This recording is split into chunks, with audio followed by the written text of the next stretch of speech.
ও বুড়ি মা কোথায় চলো এই বোঝা মাত নিয়ে এসেছে মুহাম্মদ চলি তারি ভয়ে।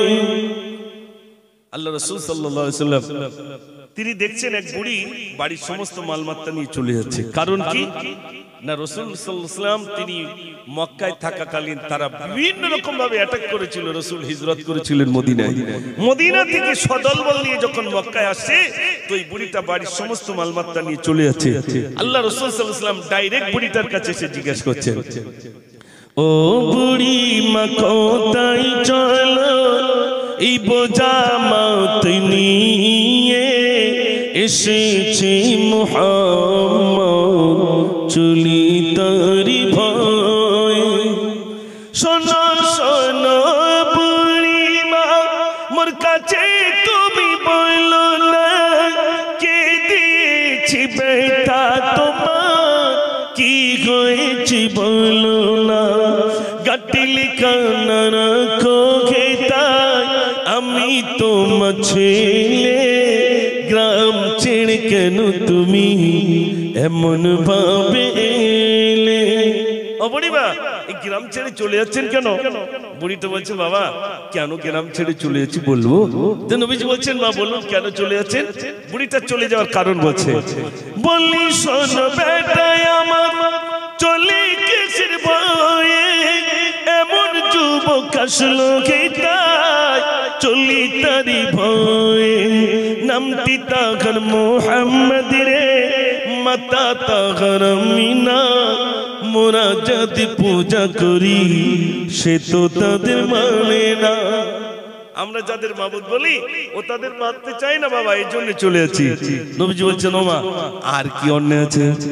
বুড়িটা দ্বিতীয় অন্যায়ের কথা বলছে, দয়া নাই রে মায়া নাই রে এমন ছেলে আমি না সে যুদ্ধ করে মানুষ মারে করে শুধু বিচার।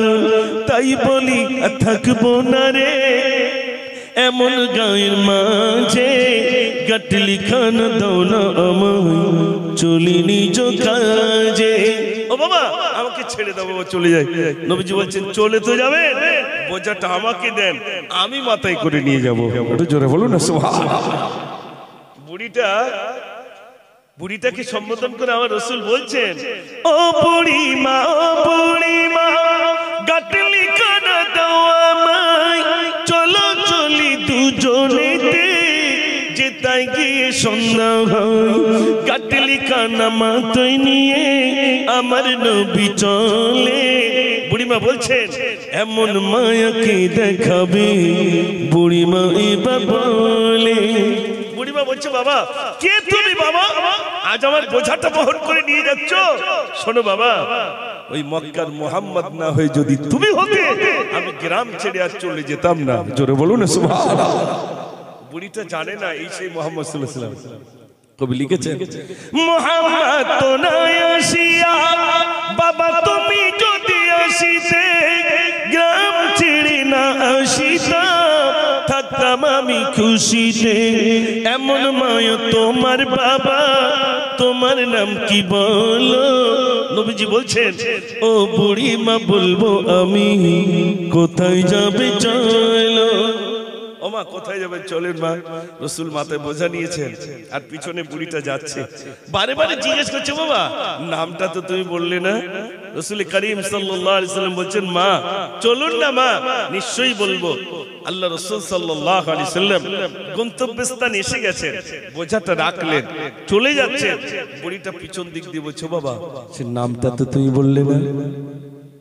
বুড়ি মা বলে, বাবা ছেলে এবার তুমি চলো যাওয়ার আগে নামটি তুমি আমার সাথে বলো। নবীজি বলেন, বুড়ি মা যার ভয়ে তুই চলেছ আমি তো সেই মুহাম্মদ কি ভয় তুমি পেয়েছ। জোরে বলুন না সুবহানাল্লাহ। বুড়িটা অবাক হয়ে গেল, হায় রে যার যুদ্ধে এত কথা বললাম আর সেই মানুষটা আমার বোঝা বহন করে নিয়ে আসে। বুড়ি মেয়ে এবার সিদ্ধান্ত নিচ্ছেন কি জানেন, এত দয়া তোমার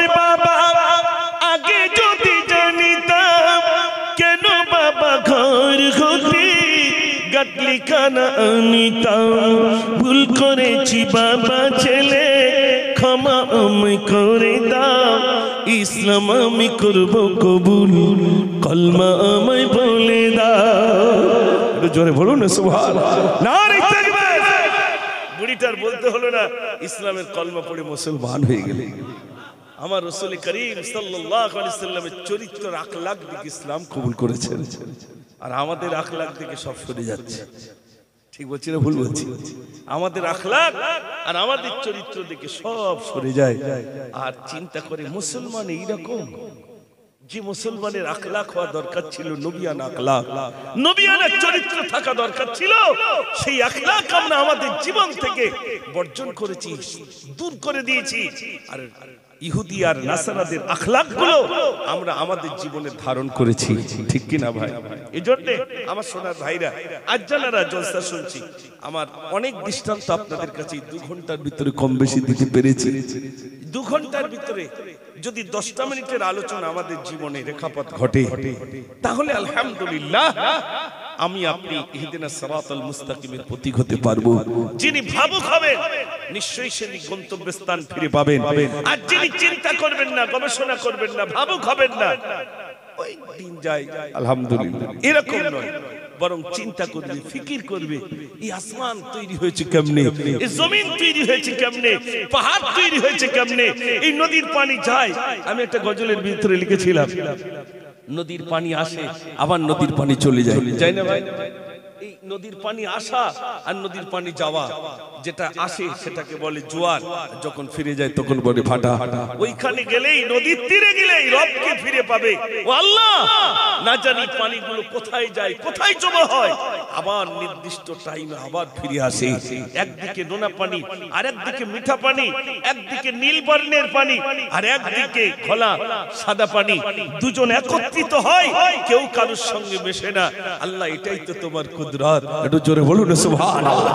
আল্লাহ বলছেন, আমি হলাম ইন্নাল্লাহা আলা কুল্লি শাইইন কাদির, আমার মতো ক্ষমতা কারোর নাই। আমি শুধু বলবো কুন ফায়াকুন হয়ে যাও, সঙ্গে সঙ্গে তা হয়ে যাবে। আল্লাহ পাক যেন সেই মহান নবীর হুকুম এবং বিশ্ব নবী সাল্লাল্লাহু আলাইহি সাল্লামের তরিকা মানবার মতো তৌফিক আমাদের নসিবে কবুল করেন। সবাই বলুন আমিন। পরিশেষে জানাবো, আগামী কাল শহীদ মিনারে যেতে হবে না, হবে না? জোরে বলে যেতে হবে। সমস্ত কিছু উপেক্ষা করে দল মত নির্বিশেষে নিজের অধিকারকে অক্ষুণ্ণ রাখার জন্য আমাদেরকে আগিয়ে যেতে হবে না, হবে না ভাই? কে তবলিগ, কে ফুরফুরা, কে ব্রেলি, কে আজানগাছি, ওসব কিছু নয়। ওয়াকফ সম্পত্তি আমাদের, রক্ষা করার দায়িত্ব আমাদের। আগিয়ে যেতে হবে, নইলে আগামী দিনে আমাদের মাদ্রাসা, আমাদের মসজিদ, আমাদের খানকা, আমাদের দরবার কিছুই থাকবে না, সব শেষ হয়ে যাবে। এই অধিকার আমাদের, এটা আমাদের ঈমানি দায়িত্ব, ঈমানি কর্তব্য, ঈমানি জজবা নিয়ে আগিয়ে যেতে হবে। শুধু আমার জন্য নয়, আমার কওমের জন্য, আমার জাতির জন্য, আমার দেশের জন্য আমাকে আগিয়ে যেতে হবে। নিজের জীবন চলে যায় যাবে। আল্লাহ রাসূল সাল্লাল্লাহু আলাইহি সাল্লামের কাছে সাহাবারা প্রশ্ন করলেন, ইয়া রাসূলুল্লাহ, আল্লাহর কাছে অধিক পছন্দের আমল কোনটি? আল্লাহ রাসূল বললেন, সবথেকে অধিক আমল আল্লাহর কাছে পছন্দের সেটা হলো নামাজ। দ্বিতীয়, আর কোন আমল করলে আল্লাহ বেশি খুশি হন? পিতামাতার সম্মান, পিতামাতার খেদমত করলে। আর কোন আমল করলে আল্লাহ রাব্বুল আলামিন খুশি হন? যারা ইসলামের জন্য জীবন দিয়েছেন, নিজের জীবনটা ইসলামের জন্য কুরবান করে দিয়েছেন, এই আমলটা আল্লাহর কাছে অধিক প্রিয়। একটু জোরে বলুন না সুবহানাল্লাহ। আমাদের ঈমানি দায়িত্ব রয়েছে, আগামী কাল যেতে হবে। শত বাধা, শত কাজ উপেক্ষা করে আমরা এগিয়ে যাব। অনেক নির্বোধ মানুষ রয়েছেন, হয়তো তারা যাবে না। যা হয় ওদিক হোক, আমি ঠিক আছি। মনে রাখবেন, আমার সেদিন আর বাঁচা যাবে না। আমাদের গ্রামে এক সময় ওই এনআরসি হবে বলেছিল না, এনআরসি হবে বলে 4 দোকানে কিছু লোক বলে, আমার কাগজপত্র সব ওকে। তাই বলি, তোমার ওকে থাকে তুমি থাকো, আর যার ওকে নেই সে ডিটেনশন ক্যাম্পে যান। এখন আপনার এখানে যারা আছেন একটু বলেন, লাউহাটির যত মুসলমান সব ডিটেনশন ক্যাম্পে গেছে, 2টো লোকের কাগজ ভালো তারা আছে। এখন বলুন, তারা ঠিকভাবে থাকতে পারবে বলে মনে হয়? জোরে বলেন। ওদের যা ঠোকরাবে সেই ঠোকরানি ঘা ঠিক করতে পারবে তো? ওরা সব গেছে ডিটেনশন ক্যাম্পে, তোর কাগজ ভালো রে তাই তুই রয়েছিস। তাহলে দায়িত্ব ছিল যার কাগজ ভালো নেই সেই কাগজটা ঠিক করে দেওয়া, এটা আমার দায়িত্ব ছিল কিনা? আমি সেটা করিনি, শুধু ভেবেছি ওরা যাই যাক আমি তো ঠিক আছি। মনে রাখবেন ওয়াকফ সম্পত্তি শুধু ওই মৌলবীদের নয়, শুধু ইমাম সাহেবদের নয়, এটা সকল মুসলমানের ইমানি দায়িত্ব হলো, এটা সকল মুসলমানের এই সম্পত্তি। অতএব সেই সম্পত্তি যখন সরকার তার নিজের কবজায় নেওয়ার জন্য ষড়যন্ত্র করছে, তাহলে দেখা যাবে ওই মসজিদ থাকবে বলে মনে হয়? জোরে বলে, যে মসজিদে মুয়াজ্জিন আযান দিচ্ছেন আল্লাহু আকবার, আল্লাহু আকবার, আযান কি করে হবে? ওই নিচের যে জমিন ও তো আমার, অতএব ওটা বন্ধ করো। সেদিন বলবে না? বলবে না? এই জন্য আমার ভাইরা, আমাদের ইমানি দায়িত্ব আগামী কাল নিজের সমস্ত কিছু উজাড় করে দিয়ে, নিজের সমস্ত কাজগুলো দূর করে দিয়ে আগামী কাল আমরা দলে দলে সারিবদ্ধ হয়ে আমরা এগিয়ে যাব ইনশাআল্লাহ। রাজি আছেন তো ইনশাআল্লাহ? দেখি কারা কারা রাজি আছেন, একটু তাকবীর দিলে বুঝে দেব ইনশাআল্লাহ যে আপনারা রাজি আছেন। নারে তাকবীর। এ তো সামান্য, শহীদ মিনারে কাল একটু জোর আওয়াজ হবে না? হবে না? একটু জোর আওয়াজ দিতে হবে। নারে তাকবীর। আমি একটা গজলের ভিতর লিখেছিলাম, অধিকার পাও যদি এই ধরা বাগানে, চেয়ে নাও কেড়ে নাও পাবে না কুশয়নে। অধিকার পাও যদি এই ধরা বাগানে, চেয়ে নাও কেড়ে নাও পাবে না কুশয়নে। ভারত স্বাধীন হল রক্তে যাদের, ইতিহাসে নাম নেই আজ তাদের। ভারত স্বাধীন হল রক্তে যাদের, ইতিহাসে নাম নেই আজ তাদের। গুটি কত লোক নিয়ে হয়নি স্বাধীন, ইংরেজ মেরেছিল আলেম সেদিন। তবে কেন বল এলো যাও ওখানে, সন্ত্রাস বল কেন মুখে সে আনে। অধিকার অধিকার পাও যদি এই ধরা বাগানে, চেয়ে নাও কেড়ে নাও পাবে না কুশয়নে। অধিকার পাও যদি এই ধরা বাগানে, চেয়ে নাও কেড়ে নাও পাবে না কুশয়নে। নারে তাকবীর। ঘুমের ঘরে থাকলে অধিকার পাওয়া যাবে না? এই অধিকার আমাদের, আমাদের স্লোগান দিতে হবে, আমাদের এগিয়ে যেতে হবে। সারা হিন্দুস্তানের মানুষ বুঝবে মুসলমান জেগে উঠেছে, অতএব তাদের সম্পত্তিতে হস্তক্ষেপ করা যাবে না। এই জন্য আমার সকল ভাইদের কাছে শেষ বেলায় এই অনুরোধটা রাখলাম। আমাদের বিশেষ করে আমার বাবু জসিম বাবু প্রচুর মেহনত করছেন আলহামদুলিল্লাহ। উনি আজকে এখানকার প্রোগ্রাম তাও থাকতে পারছেন না, সেখানকার পূর্ণ দায়িত্ব স্টেজ থেকে শুরু করে সমস্ত কিছু একটা বিরাট দায়িত্ব নিয়ে তিনি কাজ করছেন। আমরা সবাই দোয়া করি আল্লাহ রাব্বুল আলামিন কওমের জন্য, জাতির জন্য, ধর্মের জন্য যে কাজগুলো আমার যুবক ভাইদের তারাই করাচ্ছেন, আল্লাহ রাব্বুল আলামিন যেন কবুল করেন এবং কবুল করে নিয়ে কাল কিয়ামতের দিন এই ক্ষুদ্র প্রয়াস, এই ক্ষুদ্র মেহনত আল্লাহ রাব্বুল আলামিন যেন নাজাতের জরিয়া বানিয়ে দেন। সবাই বলুন আমিন।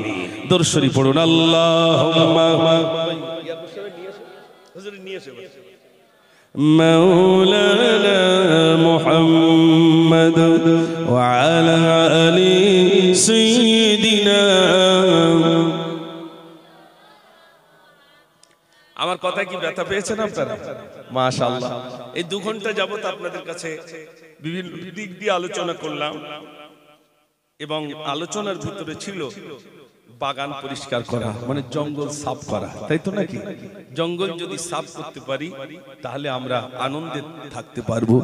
আর যদি গাছ লাগিয়ে ফেলি, জঙ্গল যদি বেড়ে যায়, তাহলে আমাদের জীবনে খাতরা আছে। ইন্তেকালের পরেও, মরণের পরেও আমরা শান্তিতে সেখানে থাকতে পারবো না। আল্লাহর জন্য আমাদেরকে সুমতি দান করেন। সবাই বলুন আমিন। আমার পরেই আসছেন, আমি তো এসে শুনলাম যে কত বছর তিনি আছেন এখানকার সভাপতি হিসাবে এবং প্রতি বছরই তিনি আসেন, আখেরি মোনাজাত করেন। আমার খুব প্রাণের মানুষ আলহামদুলিল্লাহ। তার যে একটা বিরাট মাদ্রাসা, সেই মাদ্রাসার সঙ্গে আপনার অতপ্রতভাবে জড়িত রয়েছেন। তিনি ভবানীপুর সিদ্দিকিয়া কলিমিয়া মাদ্রাসা, যেটা দর হাদিস পর্যন্ত চলছে, একদিকে হাফেজে কোরআন, অপরদিকে কারি বিভাগ, অপরদিকে মাওলানা বিভাগ, এই যে বিরাট মাদ্রাসা প্রতিষ্ঠান চলছে, আল্লাহ রাব্বুল আলামিন যেন কবুল করেন এবং তার খেদমত আল্লাহ রাব্বুল আলামিন যেন কবুল করেন। সবাই বলুন আমিন।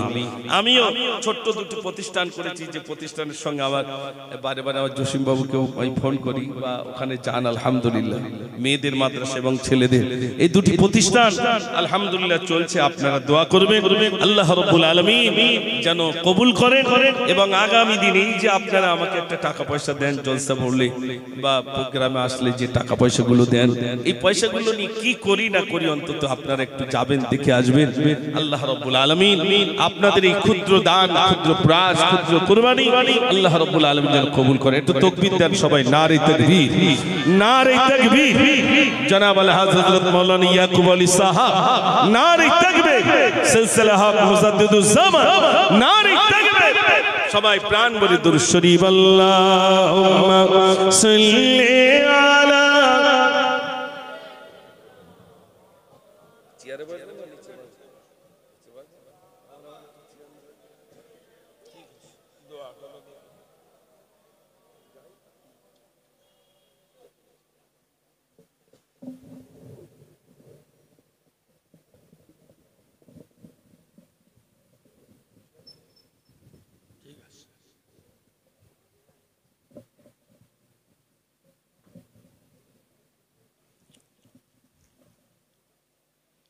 আসসালামু আলাইকুম। যারা মাইকের আওয়াজ শুনছেন এই মাহফিলের ভিতরে এসে বসুন, বেশিক্ষণ হবে না, তাবারক হয়ে গেছে। আল্লাহর মর্জি গোশের বিরিয়ানি 1 ঘন্টার ভিতরে শেষ করে দিচ্ছি। আপনারা সবাই এসে ভিতরে বসুন। আলহামদুলিল্লাহি নাহমাদুহু ওয়া নাস্তাঈনুহু ওয়া নাস্তাগফিরুহু ওয়া নু'মিনু